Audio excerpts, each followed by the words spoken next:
La Fnac jette l'éponge face à iTunes, Clear pour macOS et BlackBerry 10 en test chez 50 opérateurs.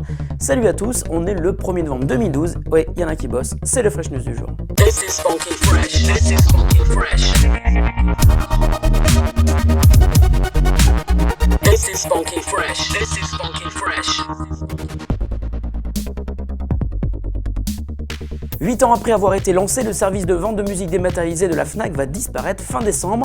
La Fnac n'a jamais réussi à s'imposer, avec seulement 4% de part de marché face à des concurrents comme iTunes, Orange ou Amazon. La Fnac a donc décidé de jeter l'éponge, mais va continuer à gagner de l'argent grâce à la vente de MP3.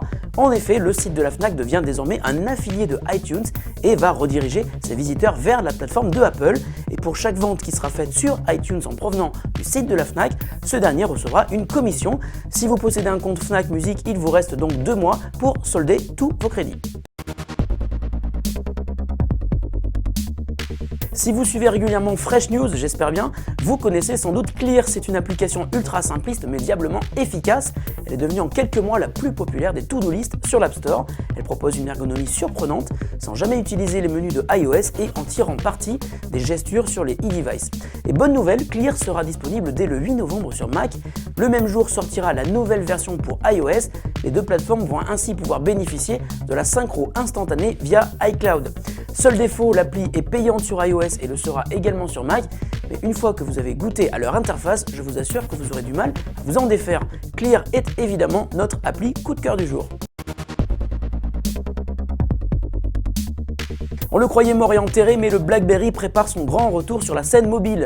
Déjà présenté il y a plusieurs mois, le système d'exploitation appelé tout simplement BlackBerry 10 devrait pointer le bout de son nez au printemps 2013.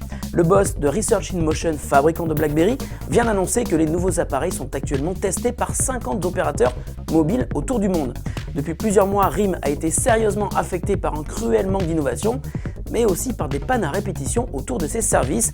Celui qui est donc passé du statut de smartphone au top de la hype à celui d'un téléphone de fonction juste bon à répondre aux emails va connaître une seconde jeunesse. Certains annoncent que BlackBerry 10 serait d'ailleurs la dernière chance de RIM avant la liquidation totale. Le pari est risqué, cela risque d'être intéressant. Affaire à suivre. La question du jour nous vient de Mia Kite qui nous demande quel est le choix à faire entre un nouveau Mac ou Windows 8 pour travailler sur Photoshop ou Adobe Premiere Pro. Alors tout d'abord Mia, merci beaucoup de ta fidélité. Pour Premiere Pro et Photoshop, l'utilisation est équivalente sur Mac et PC, mais si tu choisis le Mac, qui reste plus cher qu'un PC à performance équivalente, sache que Final Cut Pro 10 coûte beaucoup moins cher que Premiere Pro, et même si sa prise en main n'est pas évidente, il est largement plus rapide et efficace que Premiere, c'est prouvé.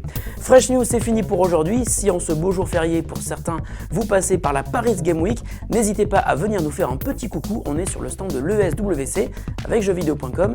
Salut à tous et à demain.